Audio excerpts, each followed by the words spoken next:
La siguiente es una producción de 360podcast.sb. A continuación, Historia Azul, la historia de El Salvador.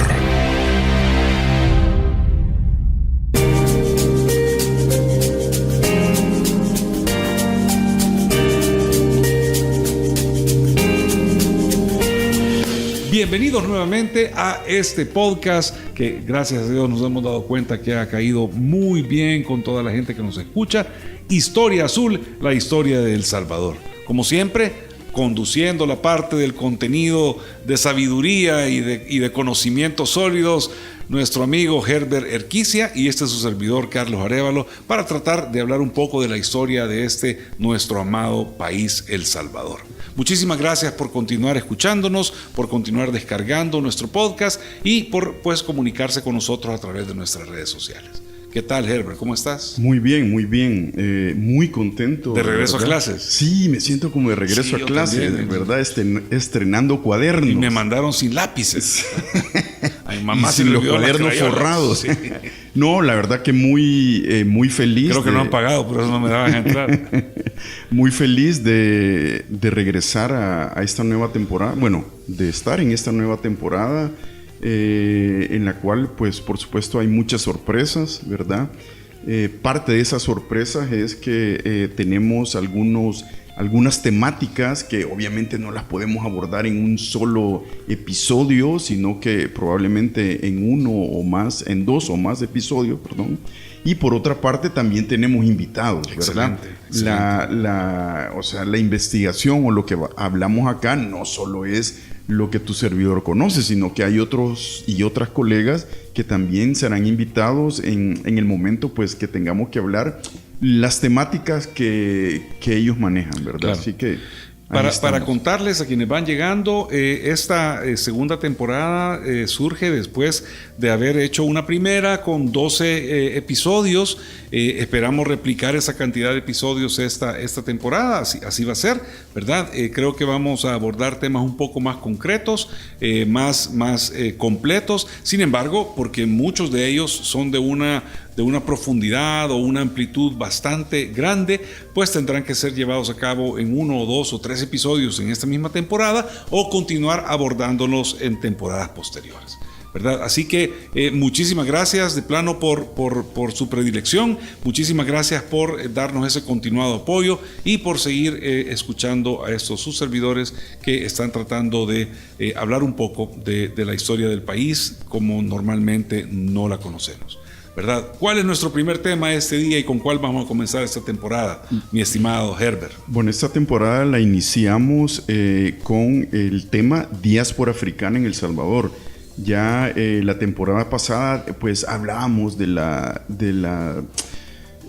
comunidades indígenas, ¿verdad? Hemos hablado obviamente en la parte colonial también de los europeos, en términos generales, por supuesto, pero quiero hablar, bueno, sobre la diáspora africana en El Salvador, o sea, esa que muchos denominamos la tercera raíz, ¿verdad? De esta población en la actualidad y en América en términos generales. Claro.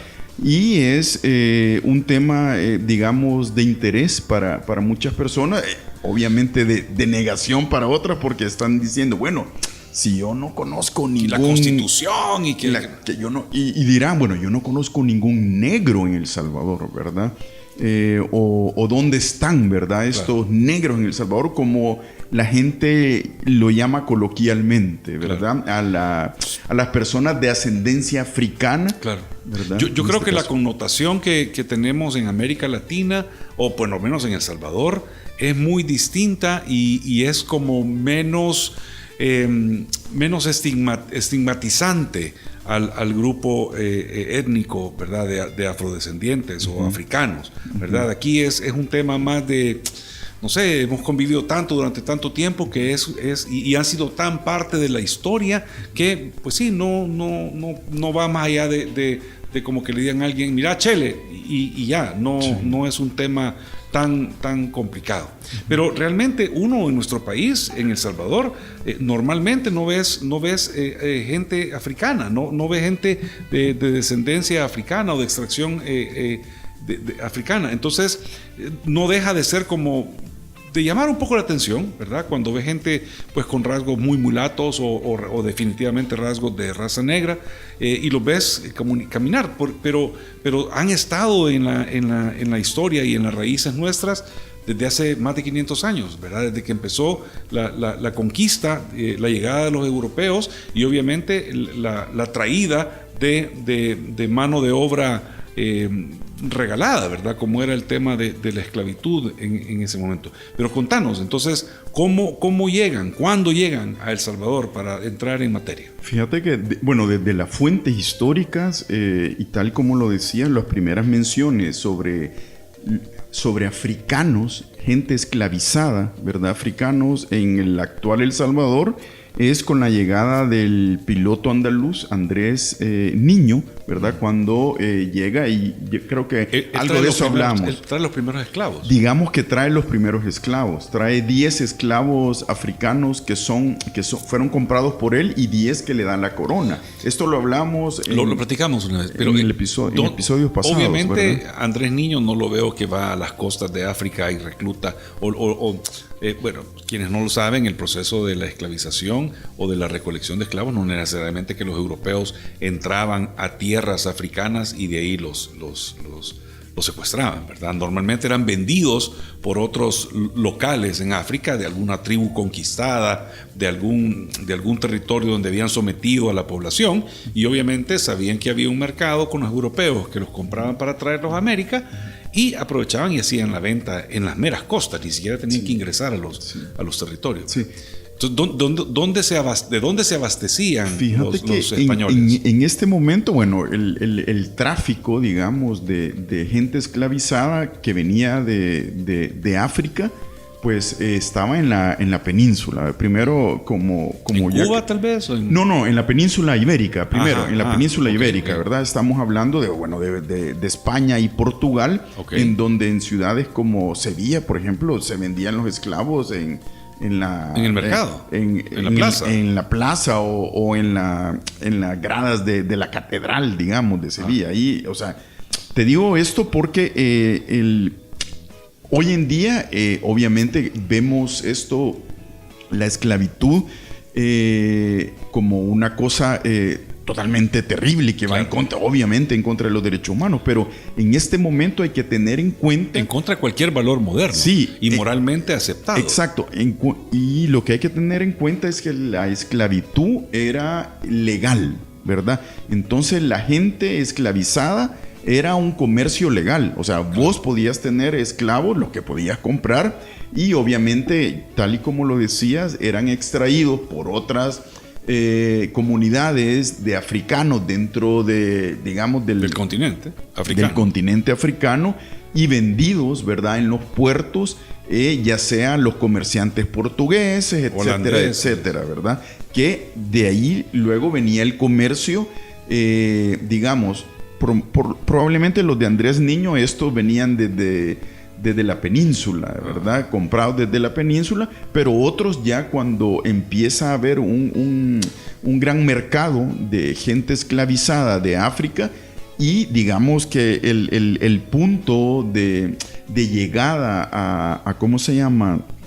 América eran varios, ¿verdad? El punto del Caribe, tanto del Caribe insular, ¿verdad? Como también, digamos, en tierra firme, ¿verdad? Al lado de las Antillas. Sí, muchos llegaban obviamente a la Española, que es, digamos, República Dominicana y Haití, a Cuba, llegaban obviamente a ¿cómo se llama? Cartagena de Indias, Colombia, y los que venían a esta parte norte de Centroamérica muchas veces entraban, ¿verdad? Y eso por las fuentes, entraban por Veracruz, ¿verdad? Ahí por el puerto de Veracruz entraba esta gente esclavizada. Por eso es que en Veracruz, en Tabasco, también en Guerrero, hay muchas... y en casi todo el Caribe de Centroamérica. Por supuesto, hay muchas comunidades afrodescendientes.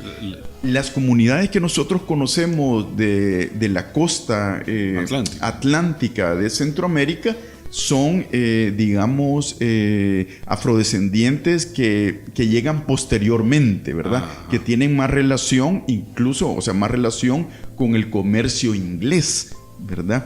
Los que vienen al Pacífico, digamos, y en ese caso a El Salvador, estos que vienen al Pacífico, en su mayoría entran por Veracruz y hacen todo este recorrido a través de México y llegar a Guatemala, a Ciudad de Guatemala, y luego se iban transportando, ¿verdad?, hacia diferentes lugares.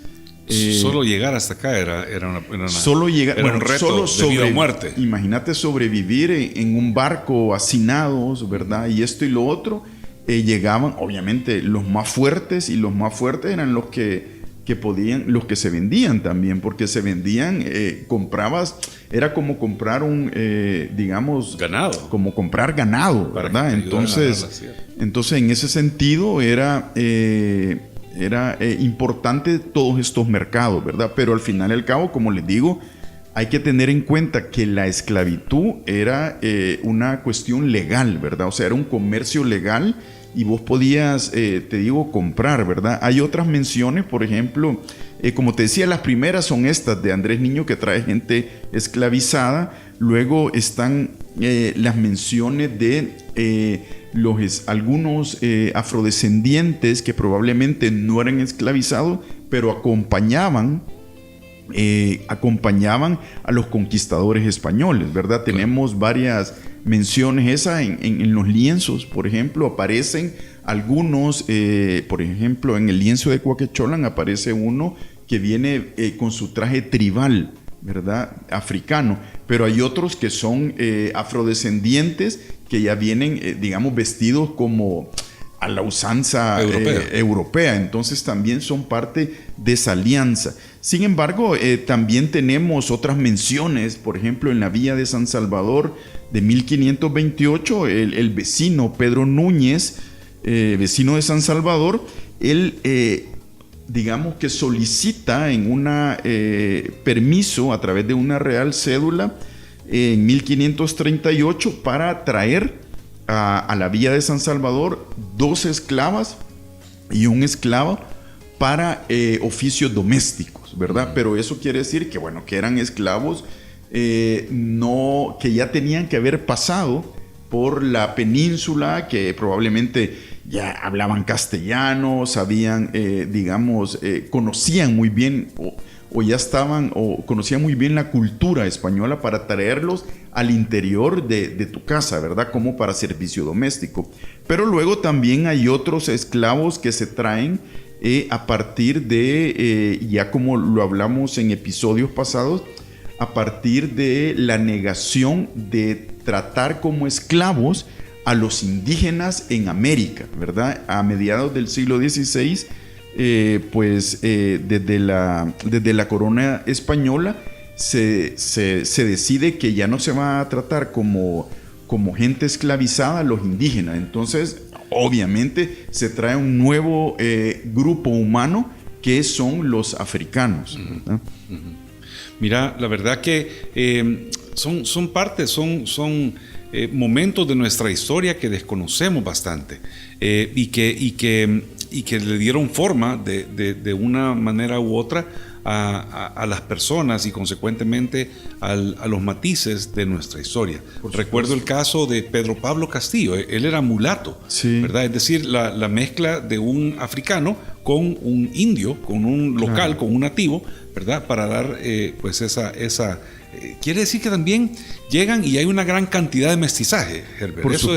Por supuesto, fíjate que... Distinto en otros lugares donde se ha conservado, por ejemplo, en Guatemala tú ves las áreas donde están todos los pueblos originarios de Guatemala, claro, que mantienen un cierto hermetismo al momento de contraer nupcias y, digamos, al momento de hacer de procrear una familia, ¿verdad? Se mantienen más unos con unos, ¿verdad? Y así en la costa atlántica también ves grupos de afrodescendientes, y etcétera, ¿verdad? Pero aquí tiende a haber siempre un mayor mestizaje en todas las de todos contra todos. Yo creo que eso es interesante porque ese mayor mestizaje pues se da obviamente en la parte, digamos, de Centroamérica.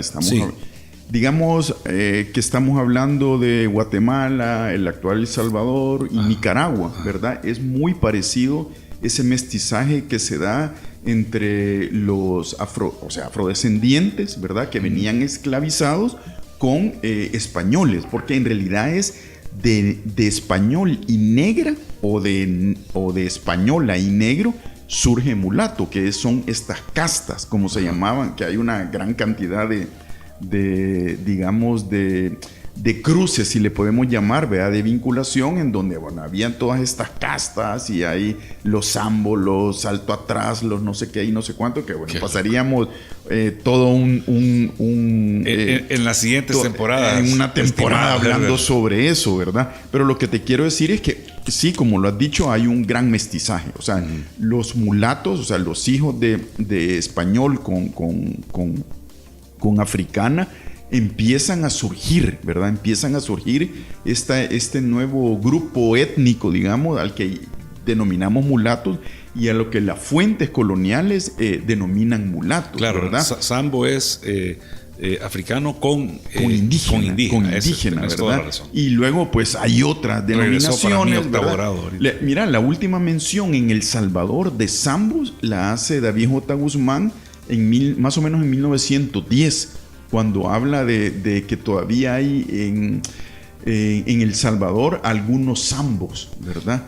Creo que se ven, ¿verdad? Imagínate, estamos hablando, bueno, hace 110 años, ¿verdad? Todavía se hablaba sobre ello. Lo que pasa que hay un constructo posterior que tiene que ver con a partir de los años 20 del siglo pasado, con un constructo de negación de esa negritud, ¿verdad? Que también es importante hablar de ello. Explícame eso. ¿Cómo es esa negación? ¿En qué consiste esa negación? La negación consiste en decir, bueno, a partir de los años 20 hay una política pública, que tiene que ver con la educación, tiene que ver con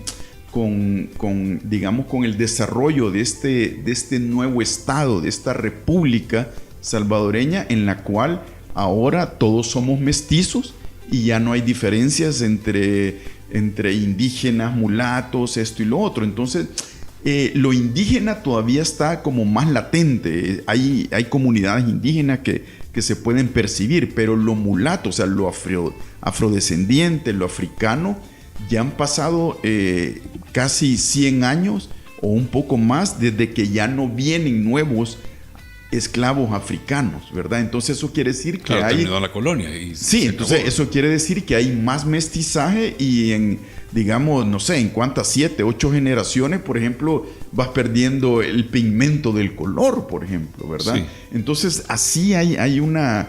Entonces al final se llega a decir, bueno, ya no hay negros en El Salvador, o ya no hay afrodescendientes en El Salvador. En el caso de Guatemala, de Honduras, de Nicaragua, de Costa Rica, por ejemplo, solo se entiende al afrodescendiente, pero el que vive en la costa atlántica. Claro. Sin embargo, ellos también tienen afrodescendientes que son de esa parte de la colonia. Claro. No sé si me voy a entender. O sea, sí, son dos momentos distintos, ¿verdad? De africanos en Centroamérica. Digamos, claro, dos grandes momentos. Sí. Porque estamos hablando de primero de 300 años y luego de 200 años, cómo se han ido estos, mimetizando entre la sociedad, ¿verdad? Te quiero preguntar, bueno, obviamente pues se ha venido mezclando y consecuentemente homologando, digámoslo, homogeneizando la población, sí, ¿verdad? Y todos adquirimos pues un nivel más o menos similar de mestizaje, ¿verdad? Unos más chelitos, otros más pretitos, pero somos los latinos, pues, ¿verdad? Vale. Entonces, pero ¿qué sobrevive de esta cultura en este mundo actual, en esta época actual? ¿Qué sobrevive de esta descendencia africana? ¿Y dónde están? Porque aquí en El Salvador, pues no es como, como estamos hablando, pues en la costa atlántica de Guatemala, en la costa atlántica de Honduras, si uno ha tenido la oportunidad de viajar por el norte de Honduras, lo que ellos conocen como el departamento o el estado de Atlántida, ahí pues uno ve comunidades enteras de gente descendientes directos de africanos que no han perdido en absoluto sus rasgos. Entonces, aquí en El Salvador, ¿dónde están? ¿Sobreviven? ¿Hay todavía? Yo creo que esa es una pregunta muy interesante, porque cuando pues a tu servidor le ha tocado hablar de este tema y a los demás colegas que estudiamos este tema, bueno, nosotros obviamente están las fuentes documentales donde dice la cantidad de negros que se traían, la cantidad de gente esclavizada, la cantidad de mulatos, los casamientos entre personas, ¿verdad? Y el hijo naciendo o bautizándolo como mulato.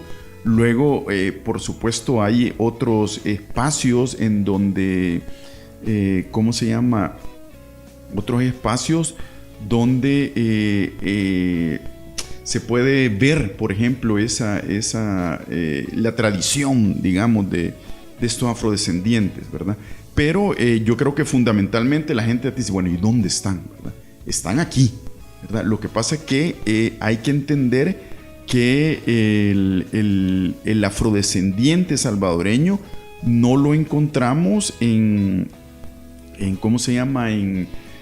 No lo encontramos así como podemos ver en la calle cuando vos vas al norte de Centroamérica, la parte atlántica, sino que más bien ya no luce como uno se imagina que son los africanos esclavizados, ¿verdad? Normalmente te imaginas que el afrodescendiente salvadoreño es como lo ves en Estados Unidos, como lo ves en otro lugar, sino que acuérdate que ya ha habido un mestizaje, sí. Sin embargo, guardan... Profundo.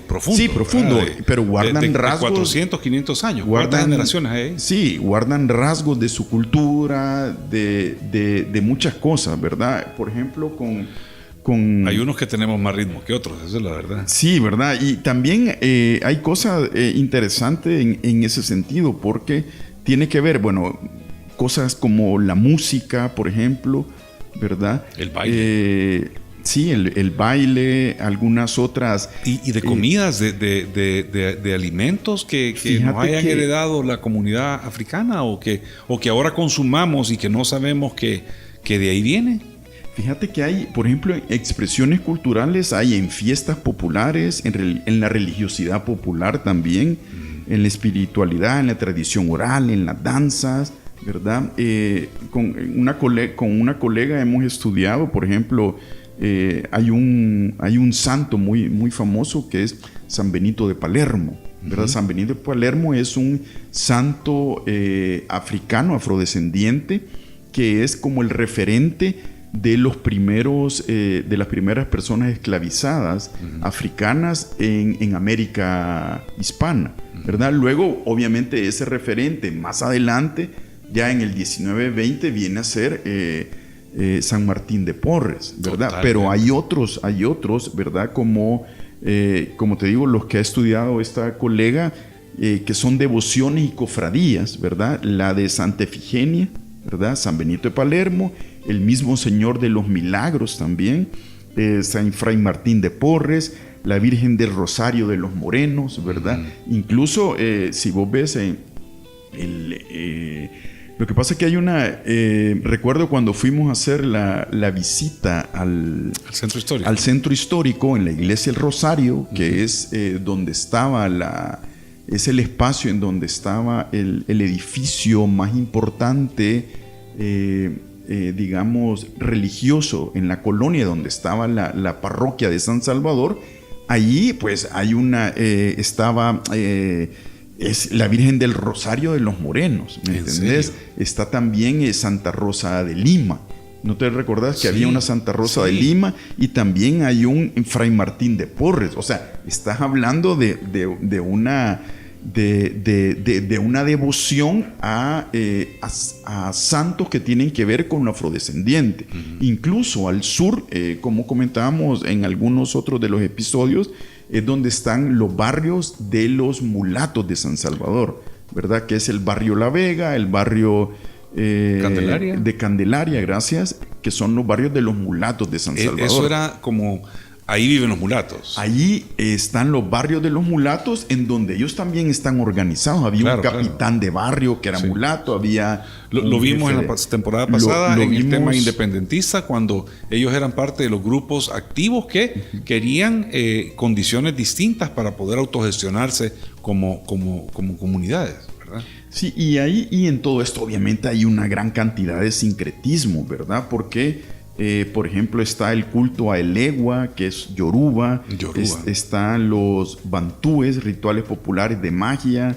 Están Animasola, que es una corriente espiritista.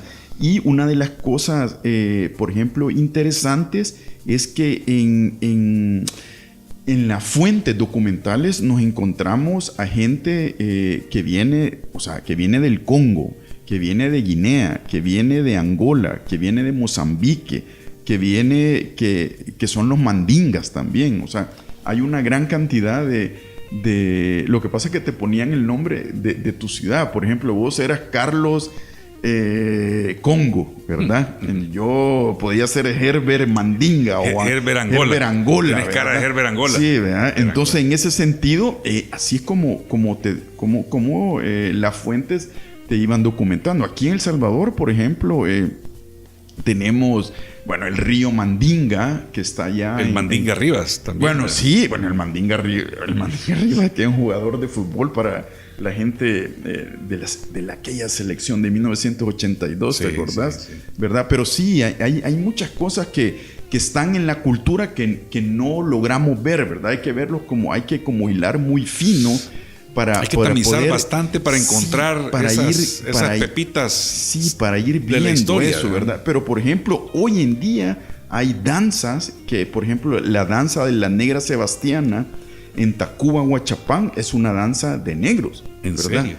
En Tacuba, Huachapán, que uno diría, bueno, Tacuba es un sitio indígena, pero, ojo, hay que entender que también hubo un mestizaje con los indígenas y entonces... es utilizable también el término afroindígena, ¿verdad? Y por otro, la Sebastiana en Izalco, en Sonsonate, también en Izalco había una gran cantidad también de afrodescendientes. Los tabales de Arehuayquín, que es muy famoso, que están en San Rafael Oriente, en Uluazapa, en otros lugares. También la sanjuaneada en Conchagua, La Unión.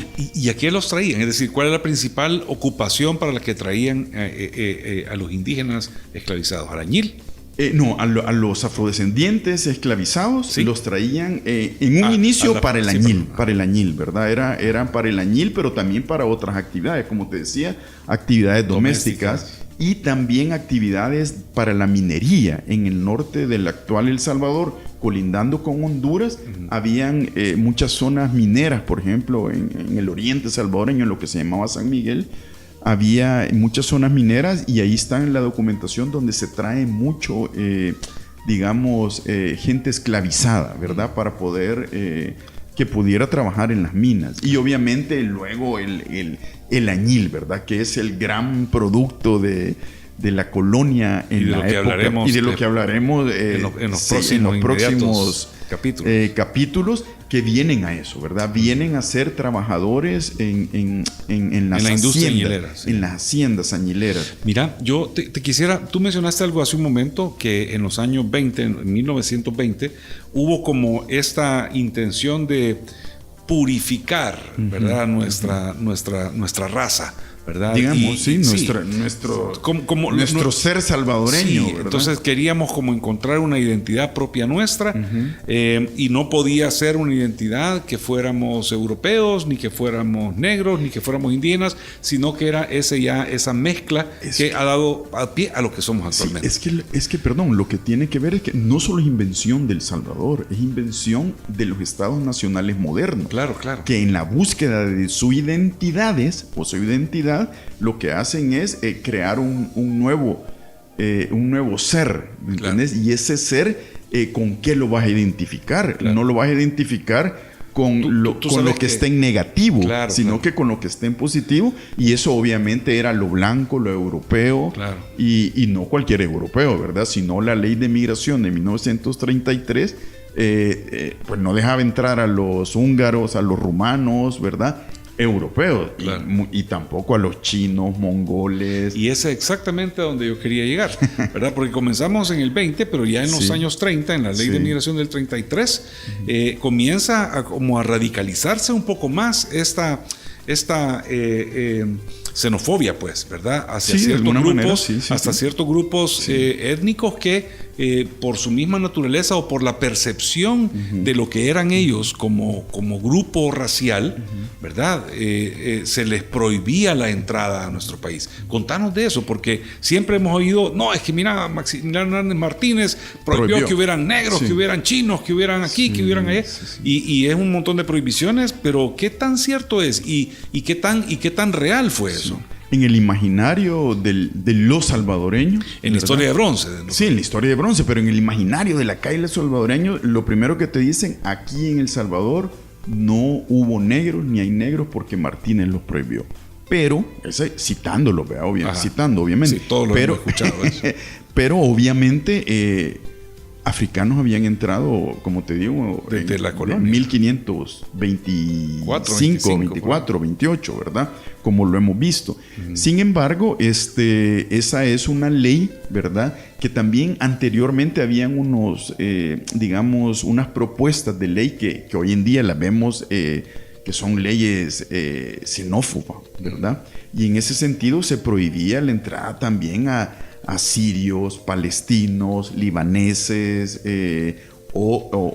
cuando decía los palestinos o los llamados turcos, ¿verdad? Ajá. Entonces había una serie de prohibiciones por nuevos ingresos de estas personas procedentes de estos lugares que te he mencionado. Obviamente también ya habían llegado en el siglo XIX bastantes chinos, ¿verdad? Que se importaron para trabajar alguien los importó en algún momento para trabajar en fincas de café, por ejemplo. El ferrocarril. Sí, bueno, todavía no, yo no conozco una fuente que diga exactamente el ferrocarril, pero sí mano de obra, ¿me entendés? Mano de obra barata, calificada, que de alguna manera, y todo esto tiene que ver también con la apertura del canal interoceánico, el canal, bueno, interoceánico hasta en el siglo XX, pero anteriormente digamos con los vapores, ¿verdad? Que llegaban a Panamá a partir de la década de los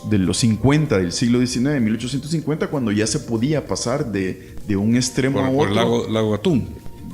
Que se podía pasar de un extremo al otro para ir a buscar el sueño americano que estaba en California, donde estaba el oro. Claro. Entonces ahí había un gran paso, y entonces iban por los puertos del Pacífico, ¿verdad? De Centroamérica, México hasta California, iban todos estos migrantes y algunos se quedaban, así como hoy en día muchos de los salvadoreños y salvadoreñas quieren ir o migrar hacia Estados Unidos. Algunos se van quedando en Guatemala, en Belice, en México, y lo mismo sucedía con estas personas, ¿verdad? Entonces era una ley que estaba hecha para decir, no quiero más gente de acá. Quiero gente, bueno, que venga de Francia, Alemania, Inglaterra, esto y lo otro. Pero bueno, la verdad que la historia no se puede analizar ahora a ver, no creo que sea correcto que hagamos un análisis de la historia con los valores actuales, porque en ese momento era algo que hacía completamente sentido.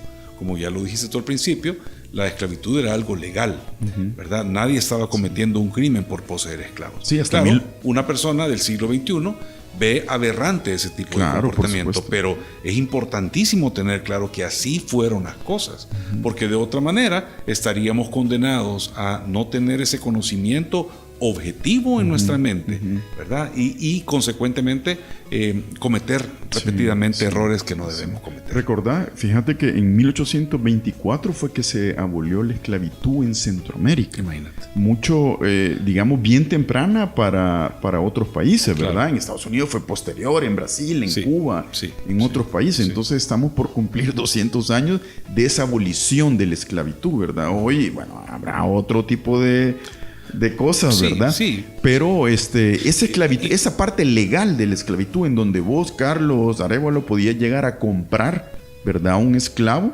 y bueno, te lo llevabas a tu casa y bueno, Había era gente que alguien de servicio. los marcaba como parte de su También propiedad. se los marcaban, o sea, hay toda una historia enorme que no nos cabe en un Claro, episodio. y ¿verdad? obviamente la esclavitud ha estado en la humanidad desde la humanidad. Desde el momento que un clan o una tribu o una aldea conquistaba a otra, pues obviamente eso era en cierta forma para usurpar sus tierras productivas, el acceso a ganado, el acceso a agua, el acceso a riquezas, y los vencidos tendían a convertirse en la propiedad de. Había esclavos en Egipto, había esclavos en China, había esclavos en Europa, ¿verdad? Muy posiblemente entre las mismas poblaciones hispanas en España, si una hace 2.000, 3.000 años conquistaba a otra, se convertían esos conquistados o esos vencidos en batalla, se convertían en sus esclavos. Sí, sí. Entonces ha sido una cuestión que ha estado en la humanidad toda nuestra historia. Lo mismo hablamos en lo prehispánico también. Claro, ¿verdad? Y es un triunfo de la humanidad tener ahora por lo menos una altura moral para condenar eso de la privación y la limitación de las libertades de otros por la fuerza, y creo que es un triunfo de toda la raza humana tener ese tipo de imagínate valoraciones, eso, ¿verdad? legal, ¿verdad? Claro. Yo recuerdo, bueno, me preguntaba sobre cómo podemos ver algunas cosas hoy en día de lo africano. Bueno, está en la sopa de mondongo, ¿verdad? Que no sé si te gusta, que bueno, que para algunos, la sopa de patas, pues, la frijolada, aunque sea frijol, pero por eso te digo, es un estilo de cocina, mestizaje, es una gastronomía, el estilo. La chanfaina, la fritada, tan bueno. el consumo de plátano con yuca, malanga, camotes, coco y otros, ¿verdad? Esto es parte de una investigación que realiza una colega, Mariel Berrera, y que también voy a tomar de ella algunos africanismos, fíjate, como timba, ¿verdad? Que es mambo. Timba, que es tambor de tribu bantú, tufu, que es excremento en lengua kikongo, arrurru, el arrurru mi niño, ¿verdad? Ajá. Que ¿En es serio? sí, que es arru, niño, ur, negación, rur, llorar, viene del berebere, ¿verdad? Mondongo, panza de res, viene de la lengua kikongo, además es un grupo étnico africano.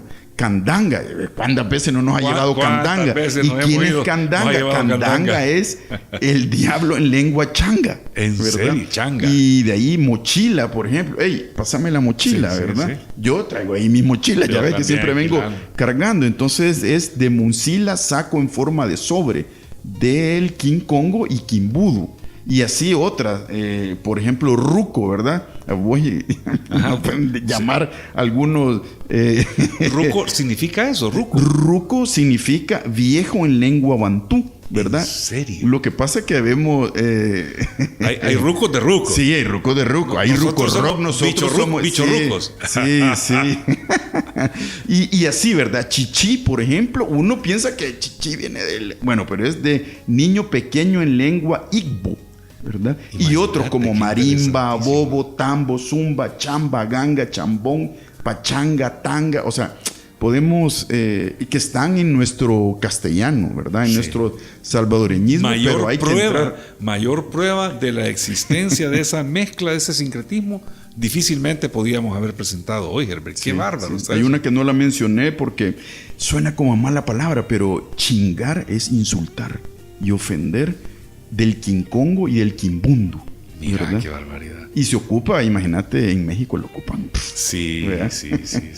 Y aquí también, pues. Sí, aquí también. Pero es diferente, ¿verdad? Sí, es diferente, ¿verdad? Bueno, mira, yo la verdad que creo que hemos tenido un retorno a Historia Azul, Historia del Salvador de lujo, porque creo que no hay nadie de la audiencia que no haya descubierto cosas, que no haya aprendido cosas y que se vaya pues con un poquito de mayor conocimiento de nuestra historia a través de este programa.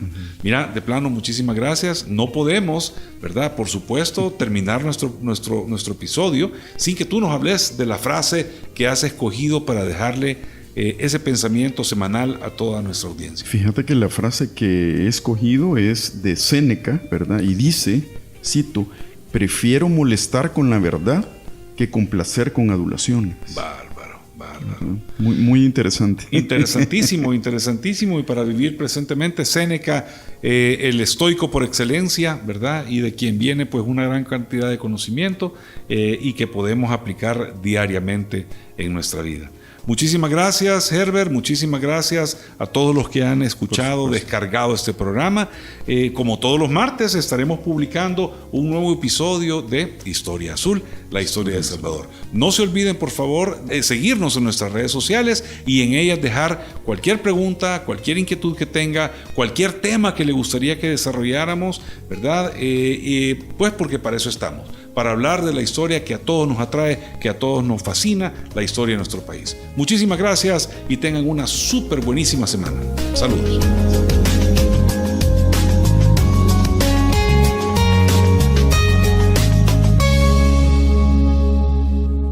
Esta fue una producción de 360podcast.sb.